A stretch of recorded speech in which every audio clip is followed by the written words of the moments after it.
The red state governor who's not afraid to be woke. This is from the time. I'm not going to be actually reading through this. It just kind of, I liked the title. This was also written a couple years ago. Um, Governor Cox is, in my opinion, a wolf in sheep's clothing. And I don't mean that from the spiritual side of the scriptures where, we'll have like false prophets or whatever. Because definitely don't prophet or touting to be one. But he is acting as a Republican Utah governor, but he's not actually acting as what a Utah governor should be based on the values that are supposed to represent Utah. I believe that he is actually the opposite, and he's hiding that.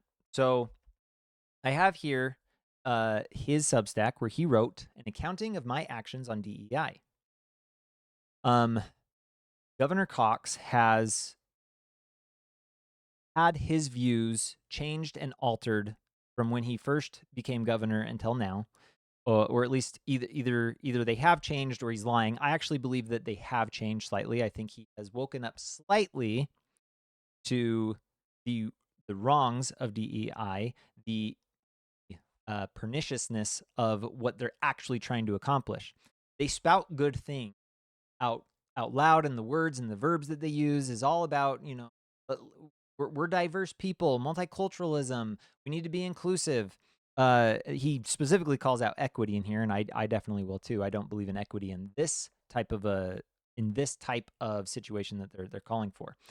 Now, I copied and pasted this into a Google Doc so that I could more highlight areas that I wanted. So we're going to go through those. These are the three key takeaways. If you didn't want to read it, he says these are the three things that matter to him. It's possible to support our diverse communities and have concerns about the administration of DEI programs. I want to understand what he means by support our diverse communities. I want to know what you mean by that, because I agree with him. Yes, you could, but also what do you mean by supporting diverse communities? And I'm not saying that I believe everyone should be supported to a degree, but not literally everyone, because there are, it depends on how you define support. Again, that's my kind of point, right? Is if you're a criminal, I believe it is supportive of you and the society to remove you from society and sometimes to put you in jail. Now, I don't like the current jail system. I think we would be better suited by having some type of redo when it comes to the way that we imprison individuals. But I would also argue with the system that we've been given, I think Utah does a great job, or at least has done a great job. Maybe not so much recently. HB 261 continues to support programs that promote student success, protects freedom of speech, and prevents discriminatory practices. So this is the bill of the controversy. I'm not going to read it. He quotes it at one point. I'll read that quote, but I'm not going to get into that bill today. While we have made great strides as a state and country, we must continue to work together to combat racism. There's tremendous value in getting proximate with those who are different than we are, and I'm grateful for the many partners who are working to make Utah a more inclusive place. Now, I'm going to say this. It depends on what you mean by inclusive. And this goes for both sides. This goes for all sides. This goes for all people. Do you want to be an inclusive place for child abusers? I don't want to be inclusive to child abusers, right? And I know that's not what he's implying, but I'm saying he talks about how there's not enough nuance going on. That's my point, is we need a lot more nuance, and the way he addresses this is still high level. He says that he wants to get very nuanced with this, but it's still a very high level, and it lacks nuance as we go through this. So this next section, the problem with DEI, it would be a mistake to dismiss or overlook the extreme changes in philosophy that has occurred on college campuses and other influential institutions, including the media and major corporations over the past 10 years on the issue of race and DEI.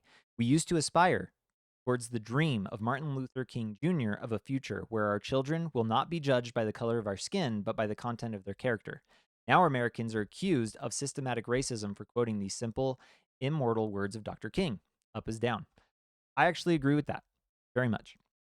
Many of the progressive left have abandoned the universalist aspiration of the civil rights movement in favor of a new and profound political ideology that focuses on dividing each of us into distinct identity groups.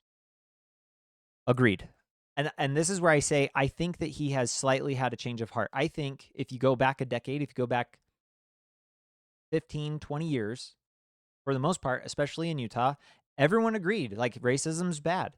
And again, I know it's not literally everyone, but, like, 99% of the population in Utah, especially those who are among different religious sects within Utah, they believe that racism is bad, that we need to accept others for the way that they believe, for the way that they are, up until a limit. And that limit is where the nuance comes in. But again, he doesn't ever address any of the limits. But many progressive left have abandoned this aspiration, civil rights movement in favor for a new profound political ideology. Now, he explains that ideology through the book that he read. He said it was recently released, The Identity Trap, which was written by a left-leaning author. I don't know who it was. I didn't look up the book. I don't care. He quotes it. The quotes are what matter. So I'm going to read a part of that quote. The lure that attracts so many people to the identity synthesis, which he claims, Governor Cox claims that identity synthesis here is used for woke, or I probably should have highlighted that too, wokeism or identitarianism. So the lure that attracts so many people to identitarianism or wokeism or identity synthesis is a desire to overcome persistent injustices and create a society of genuine equals. But the likely outcome of implementing this ideology is a society in which an unremitting emphasis on our differences pits rigid identity groups against each other in a zero-sum battle for resources and recognition. A society in which all of us are, whether we want to or not, forced to define ourselves by the groups into which we happen to be born. That's what makes the identity synthesis a trap. I agree overall, like from the general standpoint with this quote from the author of the book. And I think that's why Cox has somewhat changed his mind. He read this book and he's like, yeah, that is happening. I've noticed a change, right? Which, if I'm going to be honest, Governor Cox, this is what all of us have been spouting to you that disagree with you and are trying to tell you that you are the, as Time put it, the red state governor who's not afraid to be woke. We've been trying to tell you this for 4 years, and thank you for after 4 years finally kind of coming around. I don't think you've completely come around, but hey, at least you're kind of here. So he was asked a question. I probably should read the question. Governor, you talked about the speech on college campuses and how DEI is affecting higher education. In Wisconsin, they've tied funding for higher ed to some changes at the DEI in the public colleges. And I'm wondering if you think Utah legislature has a role to play in how it is handled. So he kind of says, yes, there is a role for it, blah, blah, blah. But I think if we're having an honest discussion, I believe that diversity is very important, and I think it is a worthy goal. Okay, first off, how do you have a goal of diversity? Again, we need the nuance, and I know he's not saying the nuance, but I think you misunderstand the word diversity, and we'll get into that. I think that inclusion is absolutely critical. Okay, what kind of inclusion? That's the point. We can't include everybody. There are people who believe fundamentally completely different from you and may even want to kill you. How do you include someone who wants to kill you? You don't. There has to be some exclusion. Now, I understand from a general standpoint, we should be more inclusive. And what I mean by that is there is the whole like tolerating the sinner, but don't tolerate the sin, right? I've heard that a lot. It's kind of there. I don't think that still gets us there. What it really is, and I'll try to introduce the nuance here, at least the way I see it, is we are to love our neighbor. We are to love our enemy. But sometimes our love can be very misdirected. So again, the nuance. Let's get into that. When raising a child, I myself have fallen into this trap, and I know other parents that have fallen into this trap, where we try to protect our children from the consequences that we ourselves need or should be giving them for bad behavior. Okay, so a child is doing a thing that is doing a bad behavior that you don't want to have happen, and you say, here's a consequence. And then we'll say, hey, if you do it in 4 seconds, 4, 3, 2, 1, I won't give you that punishment. Or we'll give them multiple attempts. Hey, remember, if you don't do that, you won't get a punishment. Hey, just continue to, like calm yourself down and you won't get a punishment. But sometimes the punishment, protecting them from the punishment, is the harm. There was a quote from the Helen Keller movie. I can't remember what it's called. It's black and white. Came out years ago. Sorry, I can't remember what it's called. There was a quote in there where the father is getting after Helen's teacher. I don't remember her name either, sorry. But she looks at him and he's complaining because he's like, well, she's crying and she's sad and you're not feeding her food. And so, she's just pathetically laying on the ground. And he's like, do you even love her? And she just looks at him and she's like, your love is cruel. That's what I mean. We can't be inclusive. And that's the nuance. Being inclusive sometimes, and the way that they're generally trying to describe this is you need to accept behavior that you find morally reprehensible in some situations. As a good example, I think the mutilation of children's genitals for gender-affirming care, and I know gender-affirming care can mean a lot of other things, but there are some places that have literally messed with children and their reproductive systems. That to me is morally reprehensible. That is wrong. I can't include that.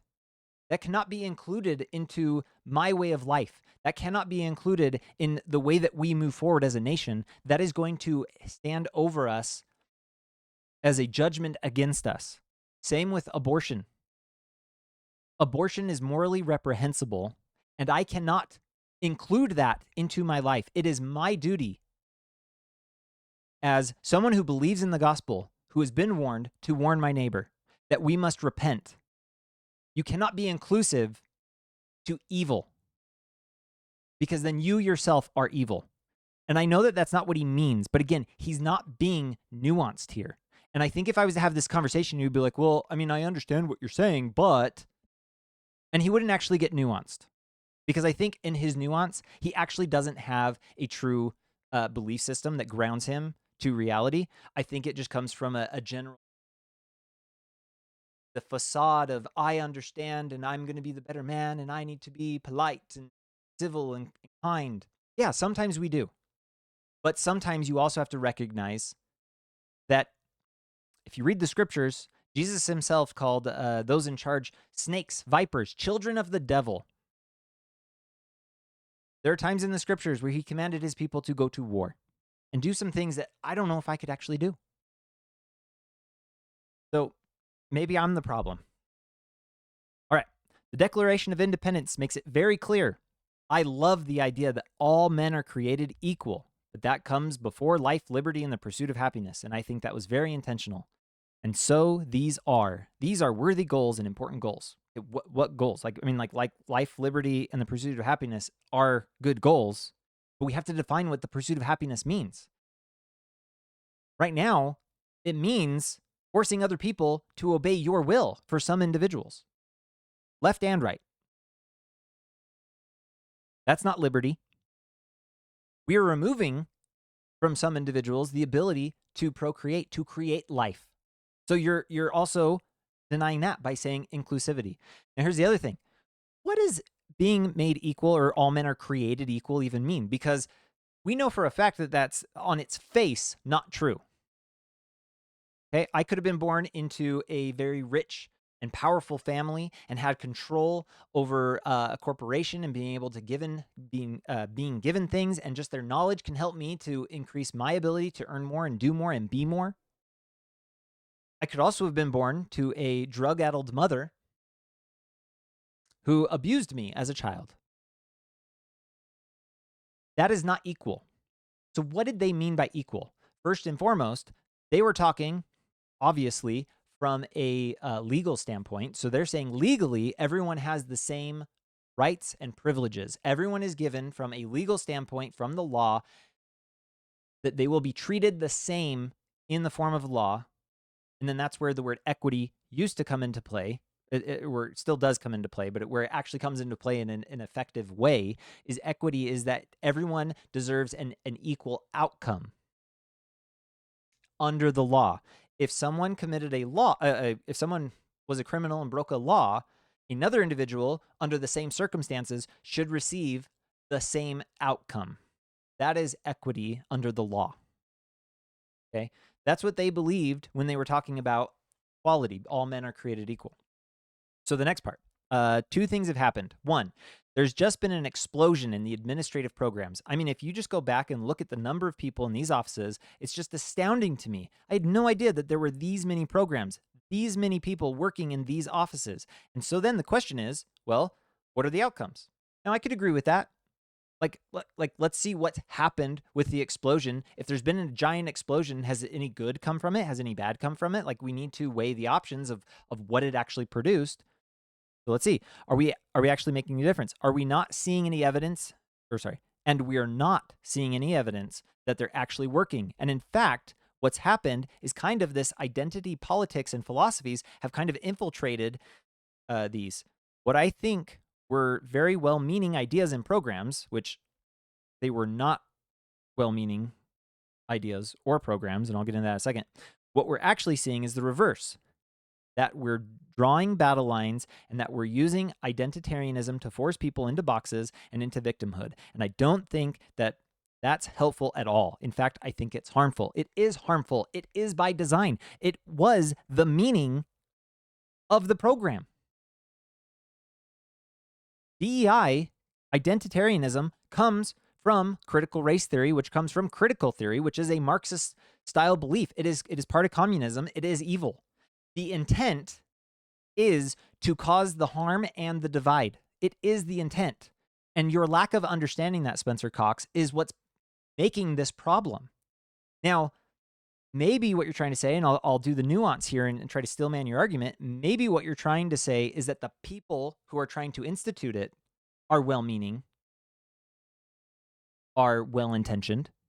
I believe that some people are. It is very easy to be tricked into a belief system that you think that you were told its intention is to help. And then you become the patsy for someone else whose actual intention is to create the divide and cause a problem. DEI, all of this, identitarianism, it is the purpose of it. That's why people are telling you to stop it, to make changes. It's why Utah is trying to say, hey, Cox, understand, grow up a little bit and understand what's actually happening in this world. In fact, we should celebrate our different cultures. Why? There are some cultures that do not share the same values that you share. There are some cultures who want you dead because of your culture. We should not celebrate that. Now, I understand, again, if you want to get, we should get into the nuance. What you should say, the nuance should be, there is some good from other cultures that we could acquire. But don't you think we've done that after 200 years of the American experiment, that we've been bringing individuals from so many different countries into our country? Don't you think we've already tried to take the best of all the other cultures that we could, and that we were able to come to a conclusion that, hey, American values are awesome. But instead, no, we need to look at different backgrounds and different experiences and different languages. All of those things make us richer and make us better. That's why diversity is so good. All of the studies show that if you get people who are different working together to solve a problem, they can actually solve that problem better than the people who are the same. So these are good things. These are worthy goals. This is one of the biggest things that frustrates me the most. Everyone misunderstands what the whole diversity thing means. First, it was more focused on the diversity of thought and diversity of tools. It was never the diversity of who you are, or even necessarily your experiences. Now, partially experience, because experience leads you to the way that you think, your experiences lead you to what tools you are going to have at hand. But people greatly misunderstand what the diversity means. And so I pulled a couple quotes from The Difference, which was written in 2007, which most individuals are trying to get the idea of this diversity. It has been co-opted to say something than what it never actually was. Diverse groups of problem solvers. So first and foremost, it already says an identifier that makes them the same, problem solvers. And not only that, but they're all trying to probably solve the same problem. Groups of people with diverse tools consistently outperformed groups of the best and the brightest. So in other words, if you take the best and the brightest, the smartest, the highest IQs, well, if you also take a different group who have different tools, but they're all trying to solve the same problem, the ones with different tools, ability and thinking, tools. Okay, some people are very good at math. Some people are very good at English. Some people are very good at the sciences. Like there's so many different ways. Music, speech. I'm probably none of them. When you have different problem solvers, people who want to solve a problem come together, those that all think the same, high IQ, do it the same way, aren't going to do as well as those that have different abilities in their tools that they have available to them. What makes a difference is not who you are, but how you think. So again, identity, culture, no, that is not what makes us rich. What makes us rich is how we think. Next quote. That's a different quote. Okay, cognitive diversity does not map clearly onto identity diversity. So your identity, the diversity of your identity means nothing. It doesn't compare to cognitive diversity, the way you think. Surface level diversity, race, gender, age, may or may not be associated with difference in how people think. That was the conclusion of this book. Race, age, gender. Now, I agree. That doesn't mean I agree. Again, we'll go back to Dr. King, that we will not be judged based on how we look, but our character. Well, why not how we think? That's probably more important. There's a lot of people who think a lot differently in the sense of they don't want to solve the problem, and they're not willing to solve the problem with the rest of us. And some of us aren't willing to solve the problem with them. So it goes both ways. The key ingredient is not who the people are, but what tools they bring to bear. There you go. So you got it wrong. You totally misunderstand. You've bought into the hype that has been lied to you, and you've believed it. All right, scrolling down. I skipped most of that. Oh yeah, this is the bill. So Bill 261. An institution shall ensure that all students have access to programs providing student success and support. The bill further defines student success and support as an office, division, employment position, or other unit of an institution established or maintained to provide support, guidance, and resources that equip all students, including all students at higher risk of not completing a certificate of degree, with experiences and opportunities for success in each student's academic and career goals, and without excluding individuals on the basis of individual personal identity characteristics. So right there at the end. And without excluding individuals on the basis of individuals' personal identity. Which originally that's what they were trying to do. And generally it was white people. So, Tale of Two Tales. I'm going to read this first part, actually. I was struck by two different statements recently shared with the local Utah media. I have stripped both statements of their personal identifying information. Kind of identifies them, but whatever. DEI is not just about race. It includes all students, whether you are first generation to college from a rural town, have a different culture than your peers, or if you came from a low income background. DEI is one way to make sure that students from unique places in the world can achieve the same as their more well-resourced peers. DEI is not meant to exclude anyone or privilege one group. Everyone deserves the support they need to succeed. Higher education institutions play a key role in preparing students for the future. We must support all students and faculty while promoting an environment of free, diverse, and open opinions. And to highlight this. One of those quotes was from a white female Republican sponsor of the bill in an effort to convince her colleagues to support the bill. The other statement is from a queer physics professor of color at the University of Utah who specializes in gender, race, and LGBT issues in the sciences, who urged legislators to oppose the bill.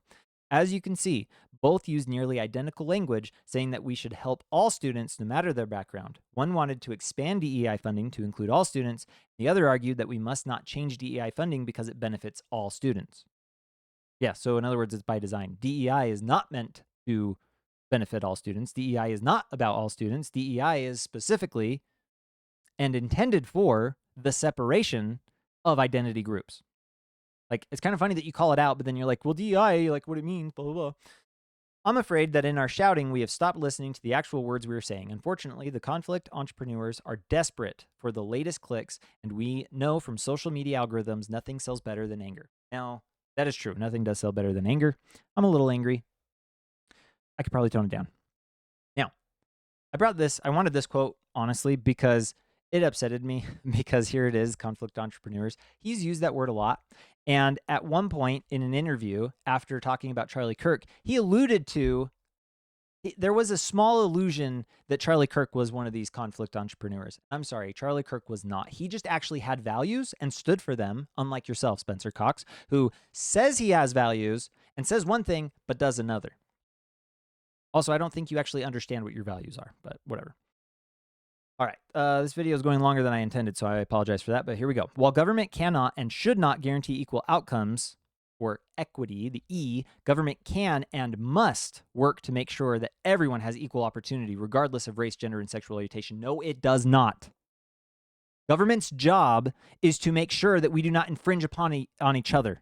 It is for our protection, it is for the protection of your rights, liberties, properties, and freedoms. That is it. That is the purpose of the government. And as someone who says that you are LDS, you should probably read the Doctrine and Covenants again, because it specifically says what government's for, and it is for those things. It is not for guaranteeing that everyone has an equal opportunity, because guess what? The only way to give everyone an equal opportunity is to take from someone else and to deprive them of their life, liberty, properties. One of the greatest disparities in the United States is the way we fund our local schools through property tax. This means that schools and students in affluent neighborhoods will inevitably have significantly more funding and opportunities than schools in minority or rural neighborhoods. Fortunately, the Utah Constitution guarantees a high-quality education for every student, regardless of zip code. With a new funding mechanism for at-risk students and the largest raise for teachers in our state's history, Utah is now ranked as the best state in the nation for closing the gap in funding between high-poverty districts and low-poverty ones. First and foremost, great. I am glad that we're paying our teachers more. I think our teachers do deserve more. I'm for that. I like that idea. But here's the deal. You just said that you're willing to take from someone else's property and give it to someone else. Now, I agree that it is a disparity, that it is a great disparity in the United States. How we fund our schools, it's through property tax, which means those with more expensive houses, they're going to have better schools. I get that. It's sad. You can call it an injustice if you want, but it's not your responsibility to create an equal outcome. You are actually doing equity and claiming that it is equality. This is not equality of opportunity. Going to school is not necessarily an equal opportunity. School is the outcome, and there's an additional outcome from it. But you have to take from someone else so that these schools can be given more. But what is the government's job? It's not to take the property of individuals to give to somebody else. It's their job to protect their life, liberty, and properties. So you have a very gross misunderstanding of any of this, and it is not your responsibility to take from me to give to somebody else. It's my responsibility to take from myself and give to the poor and help the poor and the needy. It is my responsibility, not yours, to take from me and give to them or anyone else. Or even to take from someone else and give to me. That's not your responsibility. It should be the individual's responsibility. With a new funding mechanism, I already read that, sorry. I think that was the last quote right here. So, as a leader of my faith recently taught, and I do agree with this teaching, racism is manifested in many ways, some quite obvious, like bullying, discrimination, ostracizing, and demeaning. Others are more insidious, such as comparing, thinking less of, neglecting, or overlooking others. Such behaviors and thought patterns must be completely eradicated. They can have no place among us. May we eradicate contention, discrimination, bullying, and racism once and for all from our midst. It stops here, it stops now, it stops with me. Who does it stop with? Me? Not you forcing me to stop, Governor Cox. It's not up to you to force the state through compulsion to overcome this. It starts with us as individuals. What does the church do? What did Joseph Smith say? He said that he teaches correct principles and lets the people govern themselves. Well, you definitely are not letting us govern ourselves. You're taking from us the opportunity to do the right and good thing and giving it to yourself, to put yourself on a pedestal, to look good in front of your constituents and say that you're taking care of all the poor and the needy instead of allowing us to do it on our own. You're stealing from us. You're doing it in an evil way. And I think you need to change, and you need to read the scriptures that you claim that you love and understand them better. I'm going to leave it there. Go ahead and like, comment, subscribe. If you don't like Governor Cox, go ahead and share this video. If you do like him, well, you probably won't anyway. So here it is. You can follow me at Reese J. Crockett on X, Reese Crockett on YouTube and Rumble, or at Reese J. Crockett. And until next time.